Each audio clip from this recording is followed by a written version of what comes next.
There we go. Why spiritual life at all? Briefly, people all over the world throughout history for thousands of years have noticed, wise people, intelligent people, and practically in all cultures in the world, have noticed that there is something missing if you just look at the surface of life. And for example, ourselves, our bodies literally have a surface. And so in the modern world especially, which is sort of a remarkably decadent age that we live in, people tend to take the body as the self. So that people are obsessed, like, I am my body, I'm a female or a male, or I belong to this or that race, or this or that ethnicity or nationality, I'm, this many years old, I'm, big or small or medium or whatever I am. There's a problem there. The problem is that we have very strong evidence that, in fact, we are not our bodies. I mean, we certainly are within our bodies, but I mean, for thousands of years, people have realized that there's the outside, the body, which of course we take care of. We don't hate our bodies, we don't punish our bodies, we're not weird. But there's very strong evidence that we are not the bodies. The whole notion of going within, of trying to find yourself within. And in the Bhagavad Gita, which is our main beginning text, Krishna gives a simple example. He spoke the Gita many thousands of years ago, that all of us have experience of being children and growing up. And it's actually a fact, scientifically, that our bodies are constantly changing. For example, we replace our skin about every 2 weeks. And obviously the hair grows, and most people, at some point in their life, cut the hair in some way. And so obviously the hair is different, the skin is different. You find this also in Buddhism, actually. If you look at the second sermon of the Buddha, of course, he talks about this. That the body, or even the material mind, are not the eternal self. So the body that we have now, if we want to do like the mirror, mirror on the wall routine, the body we have now is not the body we had several years ago. It's actually a different body. And that body is not the same body that we had several years before that. So despite these changes of body, we are literally at every moment reincarnating. Carne, as you know, in Latin means flesh, like that gross food, chili con carne. So carne in Spanish means flesh, or Portuguese. And so we are literally reincarnating at every moment. I always like to quote the great ancient Greek philosopher Heraclitus, who actually was roughly a contemporary of Buddha. And the idea that everything is temporary in this world was an idea that was going around the world. There was another contemporary Buddha was Jinnah, who was the founder of Jainism, of course. And if you look in Europe, if you look in India and other places, there was ideas that were going around the world, like the idea that everything here is temporary. And that, of course, is the basis of Buddhist, the notion of emptiness or void, the shunyata. I mean, it's based on the idea that you cannot point to a material object that is really a single stable object, because everything material is in flux. By the way, I should point out, Buddha never denied an eternal soul. He just didn't talk about it. In fact, that was when his actual disciples, the ones that lived with him, pushed him to talk more about metaphysics, like the nature of the soul or not a soul. he gave the example that if you've been shot with an arrow, first just get the arrow out and then worry about, how you got shot. And so, but it's very well known, and I'm giving you now mainstream scholarly studies of Buddhism. This is not like some esoteric take on Buddhism. It's very well known that Buddha simply would not talk about metaphysics. Metaphysics, literally in Greek, means that which is beyond the physical. Like we have, the material science of physics. And then if you want to know what is beyond the physical in terms of some kind of soul or consciousness, that is metaphysics, which Buddha basically didn't want to talk about. So Buddha himself did not teach that there's no soul. And in his second sermon, which has been somewhat imaginatively titled for millennia, the Sermon on the Non-Existence of the Soul, he actually doesn't say that. You can check this yourself. Just Google Buddha's second sermon and read it yourself. So Heraclitus, getting back to our friend Heraclitus, who obviously did not start a movement as big as Buddhism, because no one has heard of Heraclitism. Buddhism is much more famous. But still, Heraclitus did say, and this is very similar to what Buddha was saying, that he said you can't step in the same river twice, because the second time it's a different river. So I say, sort of using the spirit of his analogy, that you cannot breathe in the same body twice, because your second breath happens in a body which is in some ways different, because the body's constantly changing. So the body's constantly changing after several years, so many years, 7 years, whatever the number is. It actually, you have a complete reincarnation. So if you divide your age by 7, that's how many times you're fully reincarnated in this life. So it's not really an issue of, is there reincarnation? We've already done it many times. The real issue is, does it continue after death? So Krishna says, yes, it does. And even if you look at the way we talk, we say, I was a child, I was an adolescent.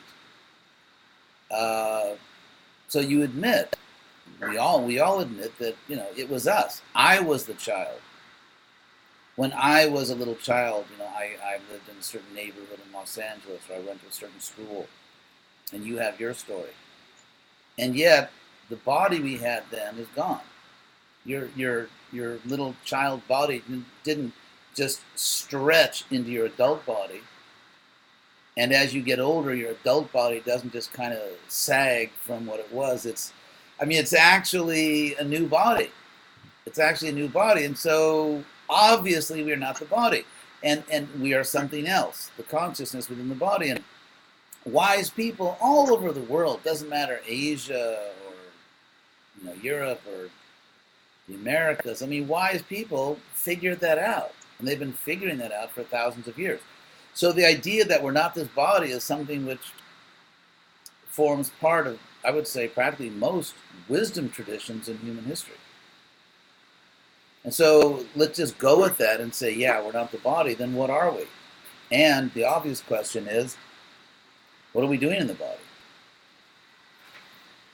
And so if I can respond to Buddha, that story, just like there are lots of scholarly issues as far as the historical Jesus. To what extent do we have reliable historical information about Jesus in the New Testament? To what extent has it been, is it information that was censored, that was exaggerated, that was altered? That's been an issue for centuries in terms of studies of early Christianity. And in the case of Buddha, it's also a problem because the first sort of biography of Buddha, where someone actually sat down and wrote a real biography, was written about 500 years after he lived. So there are also issues regarding, the historical Buddha. But still, putting that aside for the moment, I think it's obvious he did preach that the world is temporary. But then replying to what he said, if you're shot with an arrow, and I, of course, God forbid, I hope none of you are ever shot with an arrow, but if someone is shot with an arrow, then he said just get the arrow out and then worry about who shot you. But frankly, I think at this point, if someone is at all serious about spiritual life in any way, the arrow is kind of out, and we really do need to think about how we got shot, because you may get shot again. And so I think that analogy is nice, maybe like immediately, oh my God, get the arrow out, like immediately, but not too long after that, you'd better figure out who shot you and why they did it and how you can avoid getting shot again. So that is an important issue, actually. And so what are we doing here? Why, if we are, what Krishna teaches in the Gita is that we have always existed. There are actually philosophically different concepts of eternal. So, for example, there's the notion that in the past we didn't exist, then we were born, and now we will always exist because we're souls and we'll go to heaven or to hell. And so the, how should I put it? The Indo-European civilizations, the only two civilizations that came up with original systematic philosophical traditions, philosophical cultures have a more complete notion of eternal. In other words, if you are actually eternal, it doesn't simply mean that you're created at a certain time from nothing, which actually the Old Testament doesn't necessarily say. But it was just interpreted that way. But it's not just that you were created from nothing and now you'll live forever, but if you are really a spiritual being and you actually exist beyond material time, then, as Krishna states in the Gita, you have always existed. That's actually what Krishna says in the Gita, Natvevam Jatu Nasam is the Sanskrit, that never did you not exist. Actually, Krishna says, never did I not exist, nor you, nor all these other people here. So consider that notion that you have always existed.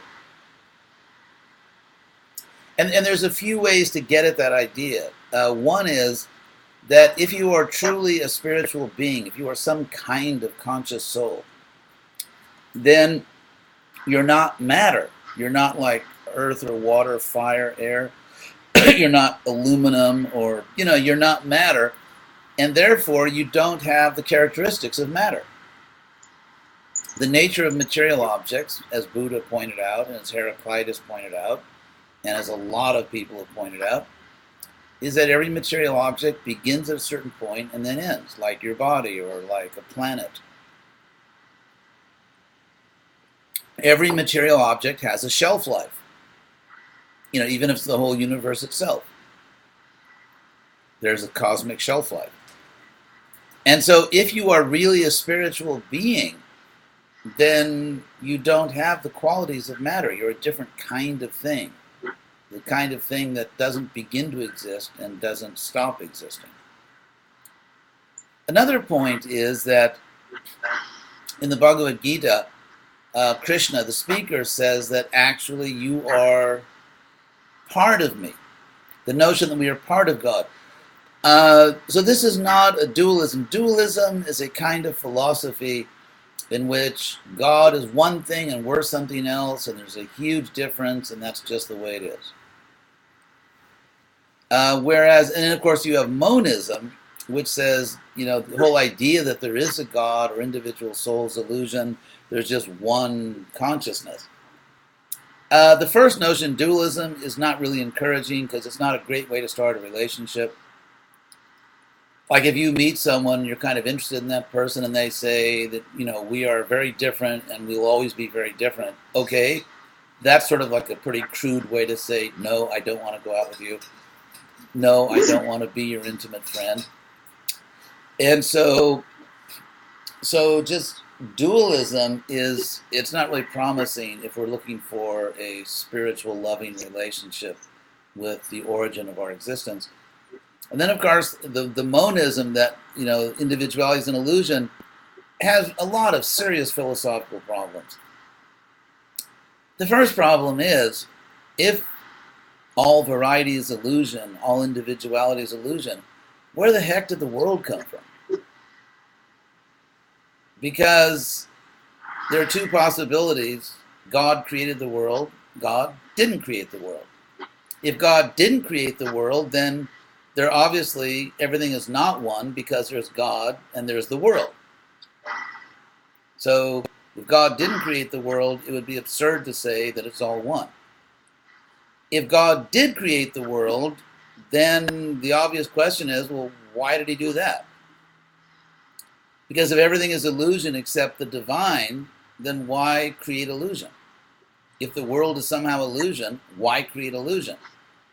And if God is impersonal, if there's not a personal God, then God or it or the divine has no desires, because only people have desires.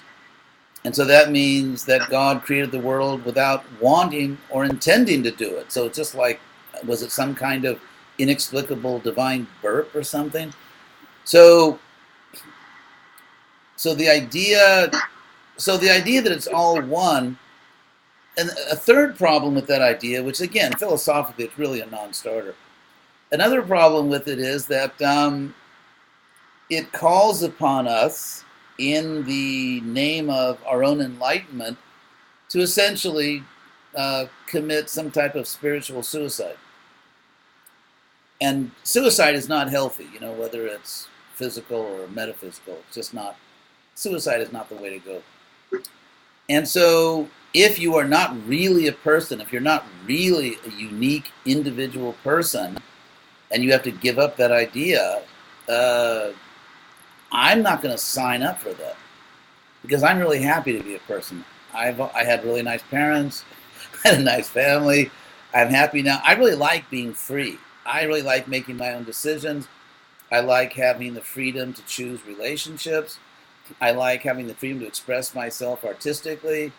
I write. I write books, and I also play classical music on the keyboard on good days. And so I think it's just fantastic being a free individual person.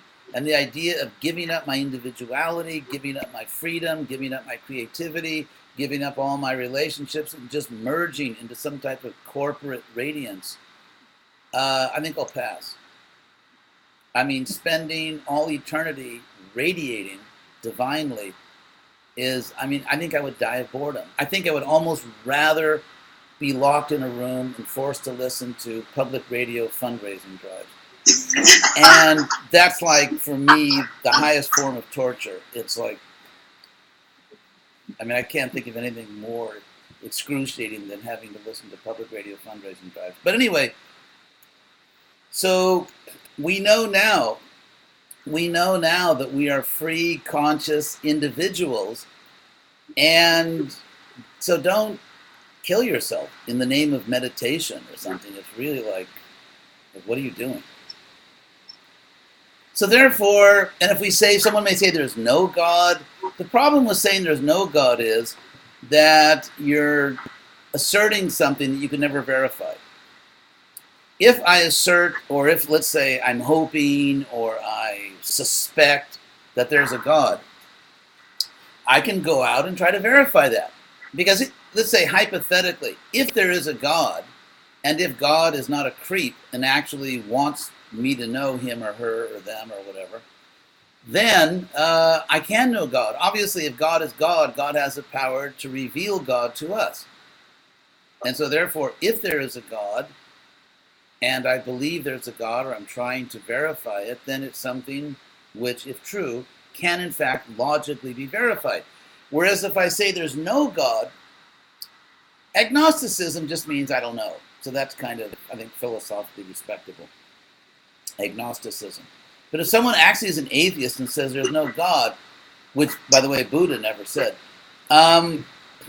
it's really a philosophical absurdity. Because if there's no God, no one knows everything. And if no one knows everything, no one knows that there's a God. And so if someone says there's no God, they're affirming something which they can never verify. Because if there's no God, then all of us are just kind of trapped in this universe for a few years. And if you think of all the things that are knowable, and what percentage of all knowable things we actually know. We probably know my God, you'd have to like almost have like 10 miles of zeros to the right of the decimal point before you actually put a number up. If we were trying to, like, what percentage of all knowable things we know, I mean, it's almost like it's an infinitesimal amount, infinitely small. We know an infinitely or just ridiculously tiny percentage of all that is knowable. And so for someone in that position to say, I know there's no God, is just, obviously we're not dealing with a rational human being. Because how could you know that when you don't know almost everything? Whereas if there is a God, then it can be verified if God is not a creep who hides from us, for eternally.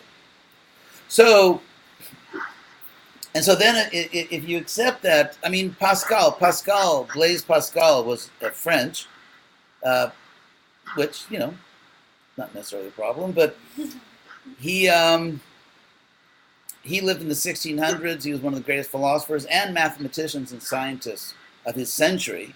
So he was very bright, very high SAT scores.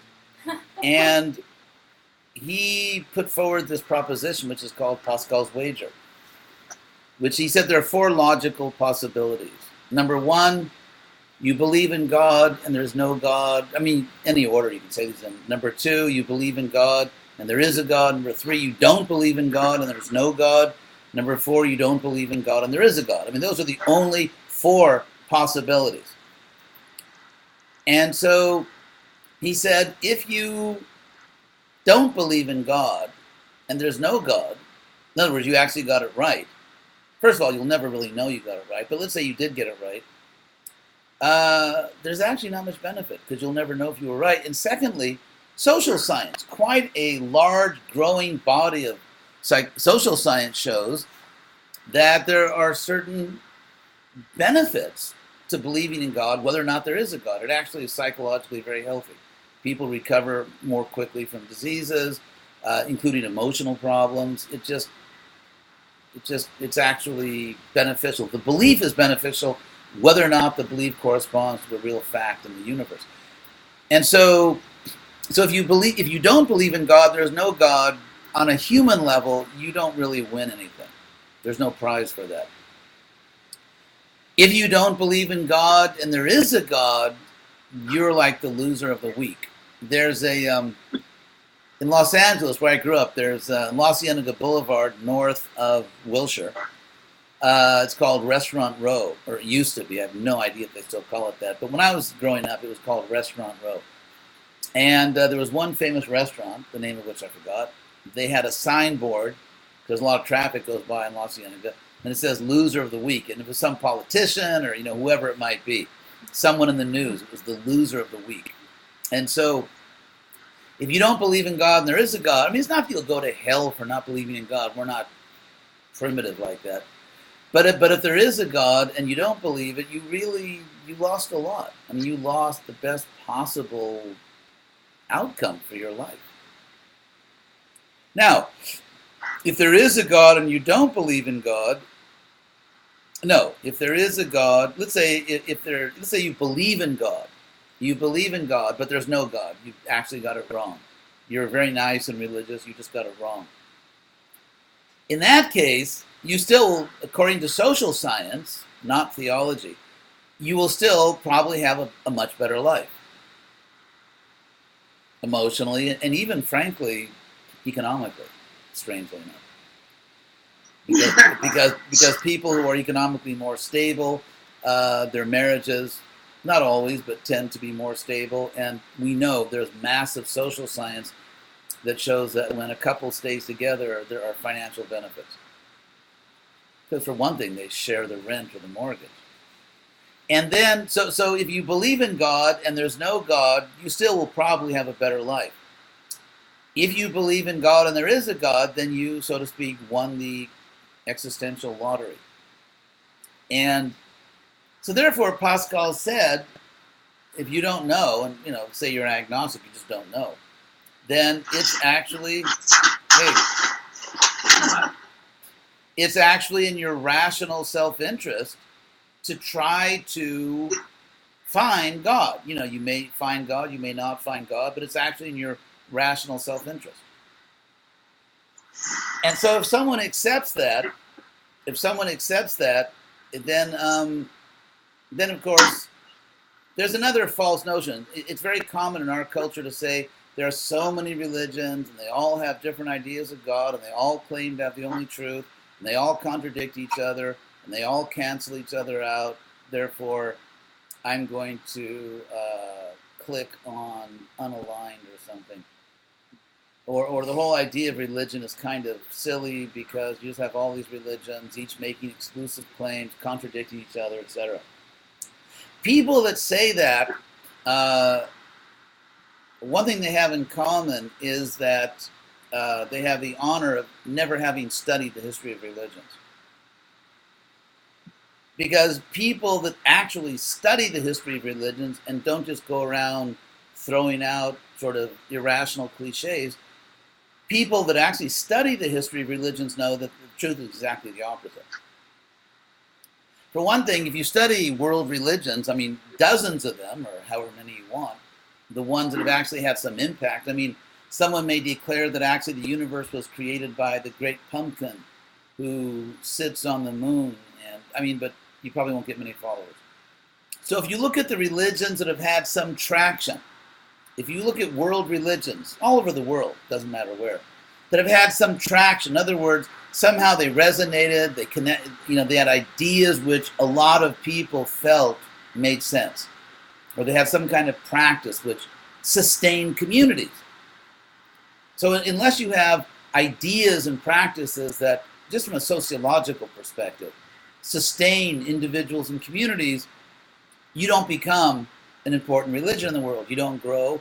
You kind of get thrown in the wastebasket of history. So the fact that a religion has had some success, has survived, doesn't mean that it's true. It doesn't mean necessarily that its doctrine is true. It does mean that it has ideas and practices which a significant number of people found, work for them. And so therefore, if a religion has proven in time that it didn't work for a significant number of people, and if we assume as a sort of a logical, as an assumption that if there is a God or something like a God, he would give us a religion or a path which is not completely dysfunctional for human beings. Because if you're a God, why give people a path which just doesn't work for most people? I mean, what are you trying to do? So assuming God is not a sociopath or just, hiding, then so if you look at the religions that actually are contenders, you could say, if you look at world religions that actually have some traction, that actually appeal to significant numbers of people at different times and places, then what you find is that there actually are very few basic religious ideas. And the notion that there's so many religions and they're all different is actually false, and could only come from someone that hasn't seriously studied world religions. I mean, to give one example of someone who was not strictly academic, but very bright and studied a lot, was Joseph Campbell. Joseph Campbell, who sort of revolutionized the study of mythology. And Joseph Campbell, became prominent by showing that there are so many things in common. There are so many universals in successful religions. And so there really aren't that many options. Like, for example, you could be an animist, which means that you just kind of believe it's sort of an incoherent, non-structured worldview in which there are different kinds of spirits and magical beings and forests and rivers and, I don't know, apple trees or whatever. And if you look at animism, actually study it, their ontology, what you find is animistic worldviews around the world, they're not philosophical, they're not even really coherent, they're kind of just all over the place. And you don't find them in developed civilizations. If you look at the sort of the worldviews religious worldviews you find in more developed civilizations. There's polytheism. Polytheism, which you find all over the world, like, there's Greek polytheism, there's Roman, there's ancient Japanese, Chinese polytheism, Scandinavian polytheism, Polynesian. It's all over the world. But polytheism, practically invariably, tends to be pre-philosophical. In other words, there's just sort of the way things are, that there's a god of rain or a goddess of rain. So if you want your crops watered, if you want to eat next season, you better go do the ritual. But like, where does everything come from? It's interesting because when you study polytheisms, what you find is that almost inevitably they don't attribute to the gods and goddesses, the pantheon, the collection of gods and goddesses. They don't attribute to these celestial beings ultimate origins. Usually, or almost always, there's a source of the gods and goddesses. So if you're asking a simple question, where does it all come from? Polytheism is not really going to give you a very good answer. It's not going to be the gods and goddesses. It's going to be some kind of natural forces, like there was the atmosphere and there was the waters, the cosmic waters, and they met and they procreated. And so it's not a philosophical explanation. It's not scientific. It's not theological. It's just kind of, so if you look at, say, probably the most famous philosophical work in Western history, which is Plato's Republic, Plato just says polytheism is just not going to do it. I mean, if you're an intelligent human being and you really want to figure out where it all comes from, Homer, because for them it was Homer, the Iliad and the Odyssey, it's just not going to float your boat. It's not going to do it for you, because Homer is just kind of, the gods and goddesses are kind of like these out of control adolescents, and nothing is rational. There's no cosmic system of justice. There's no real laws. It's just kind of, it's almost like an out of control fraternity party or something. And so what you find is throughout history is that when civilizations, at least a certain group in a civilization, began to really get serious about philosophy, science, rational life, they discarded polytheism.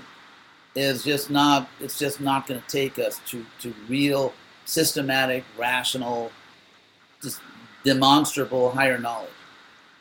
And so then once you get past polytheism, there's different ways you can go. There's pantheism. Pan in Greek means everything or all. So pantheism means like Spinoza in the West, like the whole universe is God. I think that's really also, no offense to Spinoza or his fellow pantheists, but I don't think it really explains anything, because if you say the universe is God, what do you really mean? I mean, do you mean like an aluminum can opener is God, or some asteroid, or Jupiter, or my left kidney? I mean, what is God? Because hopefully God is conscious, because if God is unconscious, that's really not promising. And people, there's a common way to talk nowadays, which kind of sounds good, but when you examine it, it's like, what does that mean? Like, the universe is helping me. What does it actually mean? I mean, do you mean, I don't know, the Indian Ocean or some distant galaxy? And so if the universe is helping you, people don't help other people. If they're, unconscious, when you're unconscious, you don't help anyone. Except maybe by breathing out carbon dioxide for trees or something. But the idea of consciously helping someone means you're conscious. So if you say the universe is helping you, do you mean that within the universe there is a consciousness? That the whole universe is someone's body? It's just like you have a physical body and you are the consciousness inside the body. So if you say, and we know the universe is physical, and of course it's multidimensional, there's all kinds of things going on in the universe that, beyond modern empirical science, but still, basically, if we call the universe this very large material object, Then if you say the universe is helping you, if only conscious things can help or intend to help other people, who is the consciousness of the universe? It's just like, for example, you have a body, you have a physical body, and you are the consciousness inside that body, but you're someone. You're not just sort of the category consciousness or the idea of consciousness. You're a real person. You're somebody. So if you say the universe is helping you, that means there must be a consciousness in the universe, and that consciousness has to be someone. So who is it? Who is the lucky consciousness that gets to be the consciousness of the universe? People don't think about that. Well, because people don't think, so why think about that if you don't think in general? I mean, no one has time. Someone just tweeted me 10 seconds ago or texted me, and I don't have time to think about the universe. So my point is, pantheism, I think ultimately, it sounds nice, the universe is God, but what does it even mean? Under scrutiny, I think it kind of disintegrates as a serious idea. And if you say that it's all one, well, actually, it's not. For example, there are different colors. If everything in the universe was exactly the same hue or shade, exactly the same color, everything in the universe, or if we were made in such a way physiologically that we perceived everything as being exactly the same color, we would not even have the idea of color. You wouldn't even understand the concept of color. You can only understand the concept of color when there's at least two. You can only understand the concept of harmony or melody in music if there's more than one note. What if every sound in the universe was exactly the same note, the same pitch? You would have no concept of melody or harmony. And so frankly, I like the idea of being in a universe where there are different colors, where there are different melodies and different harmonies, different people. I think variety is a really nice thing. And I think if everything was exactly the same, we would experience infinite boredom and infinite stupidity.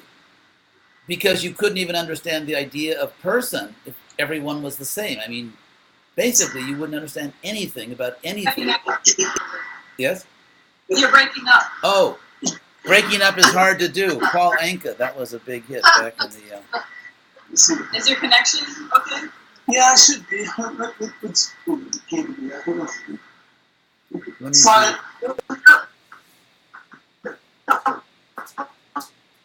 Check it.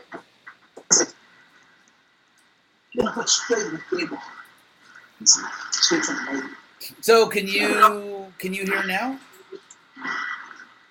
Yeah. Right now it is, but it was kind of going in and out. Okay, so if everything was one, it doesn't explain anything. It doesn't explain why the universe exists. It doesn't explain why we are individual persons, why there are different colors, different sounds, melodies, harmonies, it doesn't explain anything. So if a philosophy of life is supposed to explain life, saying it's all one basically explains nothing. And so what people have tended to believe or accept, and this is all around the world, in all world religions, is that ultimately we have a source. We come from somewhere, and that source is personal. Even in Buddhism. If you look at the Buddhism that became a world religion, one hand clapping did not become a world religion. What became a world religion is a Buddhism that has saviors, bodhisattvas. For example, about 85% of living Buddhists, at least at the time I taught this at the University of Florida, but 85% of living Buddhists are Mahayana Buddhists. They have personal saviors and compassion, and you pray. If you look at the Lotus Sutra, which is probably like the big winner in terms of Buddhist books, you pray, you need a savior. And so old-fashioned religion, where there is some type of personal savior and some kind of heaven or paradise is actually what made every world religion a world religion. And there's no exception to that. There's no world religion that became a world religion by teaching one hand clapping or pantheism or it's all one. Why? Because it doesn't work for human beings. At least it only works for human beings in very, very tiny numbers. And so you can say, well, that doesn't prove anything. Well, but if we are not absolutely deluded, in other words, we must be to some extent in touch with our own souls. After all of us, despite our problems, there's goodness in all of us. All of us are capable of love. All of us are capable of being loved. All of us sometimes do good things for the right reasons. And that means most people in the world are to some extent in touch with their own souls. And that being the case, the fact that almost everyone in the world... Oh. You're breaking up again. They say that breaking up is hard to do. Okay, so... It's okay. First time, right? Yeah. We're the first timers. Sorry about all the technical problems. No, I'm used to it. I do Skype classes, and breaking up is kind of normal. So, that's it. I mean, if we are not, because if we're so radically in illusion that what most human beings who ever lived everywhere in the world at all times in history, if what most human beings believed tells us nothing about reality, that would lead to a very radical skepticism where human beings are simply radically incapable of understanding reality. And if that's true, then you could just doubt everything and basically go crazy and get money from the government. But we can't hear you right now. Oh, okay. How about now? Can't hear you. Sorry. Oh. Hold on a second. Man, it's really good. Can you hear us? Yes. I can hear you. I'll tell you what, why don't I hang up and call you right back? Now you can hear me? Yes. Okay. So anyway, that's kind of what I had to say. So getting back to Krishna West, basically in India, as I explained in my course, India I think is the best place in the world to study world religions for the simple reason that, number one, there's always been a lot of people in India. What's our callers and things? Can you hear now? Yeah. Hold on a second. We need to disconnect a second. Okay. We cannot continue because you're breaking up so much. Okay. And that will not be. Was really good before. So we're gonna try to disconnect and reconnect again. Is that what we're gonna try? Yeah. Yeah. Okay. So we're gonna hang up and then we're gonna call you again. Okay. I won't take it personally. Sorry. Let me see if we can. Mas se eu botar o cabo direto, que aí não tem problema de internet. Muito bem.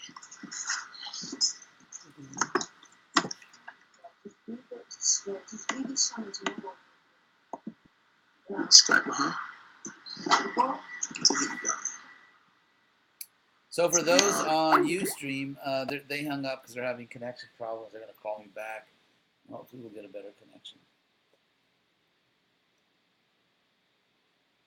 If you were interested in donating to Krishna West, Austin, Texas, please see Leela Nanda. She will happily accept your large and generous donations, and she will be outraged if you try to give a smaller amount of money. Just kidding, that was a joke.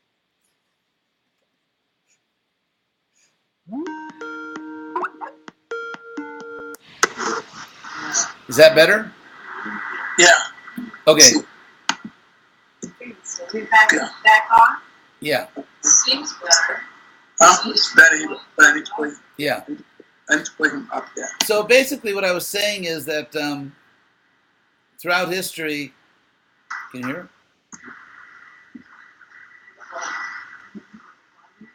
You need to say something. Okay, can you hear me now? Yes. Okay.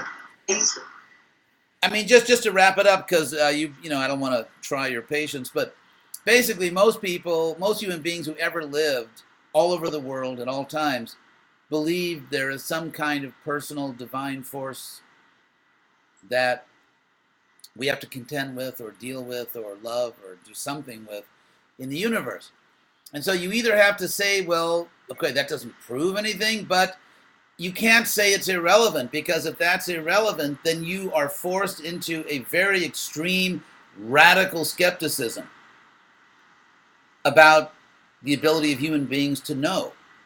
And if you adopt that radical skepticism, basically you can't really know anything, or you can't really say you can prove anything.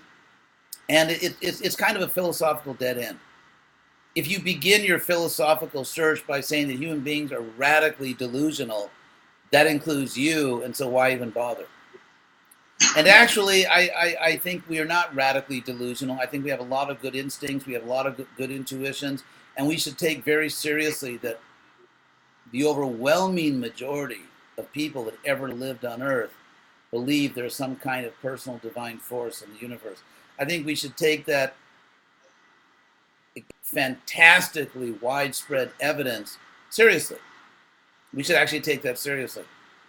And philosophically, ultimately, you'll find, I think, that a personal, spiritual explanation makes most sense philosophically, if you work out all the details. Last point, India, as I said, I think is the best place in the world to study world religion, because it has the best river system in the world. Just Google, rivers of India, you'll see. Has the best natural irrigation system in the world. It has fertile land, and therefore it's always supported a large population. That's one thing. So there's always a lot of people. Number two, India always had freedom. When it wasn't under foreign rule, like Muslim rule, the Mughals or whatever. But whenever India operated under its own culture, there was freedom of religion, freedom of speech, even political freedom. You could actually, in ancient India, we know from ancient texts, like the Mahabharata, you could just go into the middle of the town and criticize the king, and that was not against the law. So they had freedom of speech, they had religious freedom, and they were always inclined toward spirituality or religion in some way. So you have a lot of people who are inclined toward religion, and they have the freedom to pursue their interest. They have the freedom to just go wherever they want to go. Then you get, what you do get, the largest variety of human religion in the world. And so that's why India is so interesting, because they had the freedom, and there was a significant number of people, and they were interested in these things. They invented yoga and all meditation, all the spirituality. And if you look at the history of India, what you find in this open marketplace of ideas, to use a crass, modern metaphor, open marketplace of ideas, to look in this open marketplace with freedom, the big winner, historically, over thousands of years, the big winner that convinced and attracted and inspired most people was Krishna consciousness. What we're presenting. So, you're not guinea pigs. We're presenting you something which has demonstrated for thousands of years that it has the power to inspire and enlighten human beings. There's an incredible body of philosophical knowledge. There are powerful spiritual practices. And Krishna West is simply the attempt to take this great tradition and make it user-friendly for Western people, so you don't have to jump through ethnic hoops. You don't have to do things which are unnatural for you. In a natural way within your own life, you can develop this powerful spiritual knowledge and have a great life and discover real love. Not only with God, but in your human relationships. So that's Krishna West. But wait, call today and we will send you at no extra cost. Anyway, so that's Krishna West. So any questions? Awesome. I have one comment. There's a lot of really good points, and I felt very aligned with most of what you said. It really resonated with me. But there was one thing I disagree with, or I don't think I disagree, but to clarify, I don't think the more powerful a religion is or the longer it has lasted necessarily makes it a healthy thing, because it doesn't take into account people who were forced to convert. Okay, very good point. Converted out of fear, or also people who enforce a religion who don't even believe in that. That's a very good point, and I completely agree with you. Yeah, I'm glad you brought that up, because I should have mentioned that. So I'm going to add that next time I go over this. No, and I completely agree with you. In fact, I've made that point myself. I just forgot to say it this time. But yeah, right, that's fine. We're aligned. I just wanted to clarify it. And also the fact that there could have been religions, or not even just religions, but ways of life, like the Native Americans, which we just totally demolished, and they had all this value that we lost, and now we're seeking as we are destroying the planet. And, oh yeah. No, absolutely. So regarding your first point, yes, it's a very important, how should I put, qualifier, but I'm glad you brought it up, that we really should be talking about religions that are not brutally imposed upon people.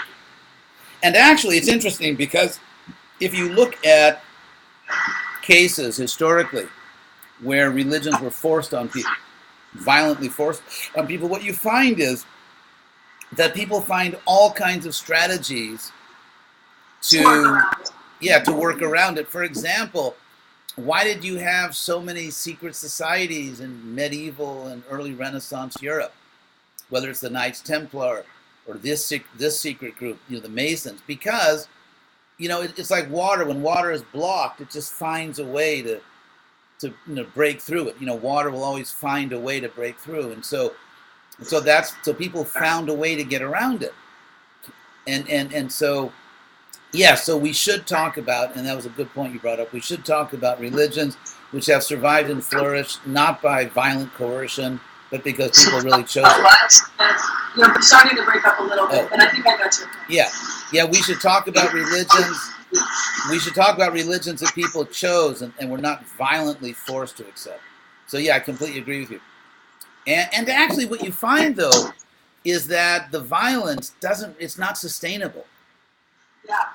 It's not sustainable. And eventually history rejects it. Because the human need for freedom ultimately overcomes it in some way or other.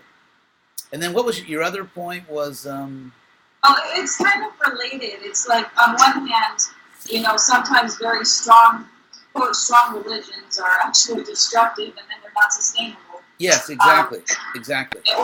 And then the related point is, in the process, sometimes real harm is done in demolishing a more enlightened people or a more enlightened way of being, such as like what has happened to the Native Americans.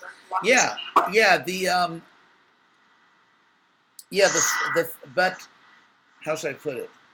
If you look at the Native Americans, so if you look at the Native Americans, for example, and also one thing, if you really study Native Americans, there was a huge variety. Yeah. It's just like, for example, we have wisdom traditions in our culture, but it's not like everyone in America is into the wisdom tradition. And so the same thing, if you actually study Native American history to the extent that we can reliably recover it, they had wars, they had genocide, they had all kinds of things going on.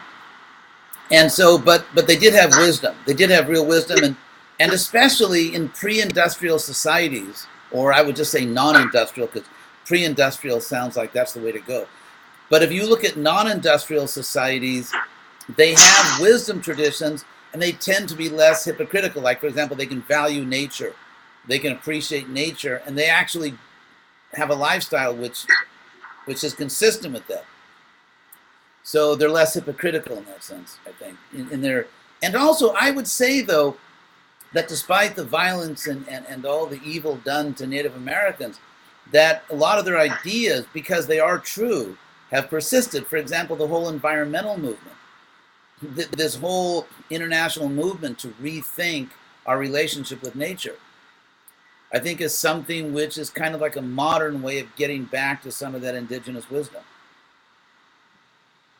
And so in that sense, the really great ideas do persist because they're true. They come back. Yeah. So, but thank you for those points. So, anything else? If not, introduce you, Fahim. tudo bem. I'm a student of Mestre Bezola. I've done capoeira, and many times he mentioned his way and his spiritual journey and yourself, and it's great to be here. I came a little late, so I'm just listening and finding out what it's, where we're going, basically. And then I probably have questions at the end, but it's great to be around you guys. Yeah, actually, we have Rama, you have that book, right? Gita Guide? Yeah, so there are some books. If you could read a little bit, and then if you have any questions, I'd be happy to talk to you about it. Absolutely. Because I tried to present the Gita in a way that's systematic. It's meant for non-believers. It's meant for just people. And it doesn't assume that you believe or know this or that. It just tries to explain everything. So if you could take a look at that, and then if you have any questions, I'd be happy to talk to you about it. Absolutely. Sounds good. Thank you. Soon to be a major motion picture. We're waiting for next summer's blockbuster season. So anyway, thank you all very much. Appreciate your time. Thank you. We appreciate your time. Thank you. Thank you so much. And thank you all that are... Oh, yeah. Well, Vince, want to say goodbye to everybody? Nice to meet you. Nice to meet you. Yeah, so ate logo. See you soon. Well, that was kind of oh, I forgot we're still on Ustream. So thank you for